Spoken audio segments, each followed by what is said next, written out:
Gió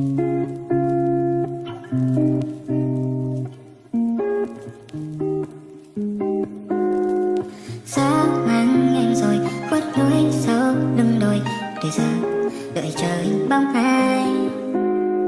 Lỡ buông câu thề em hứa nhưng không về, bây giờ miền mai tìm thấy đâu.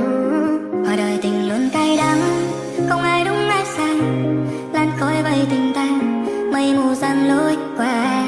Ngọt ngào gửi trong cơn gió, mà yêu thương ghé bên đời. Anh chỉ muốn anh gần em hơn, anh chỉ muốn anh gần em hơn.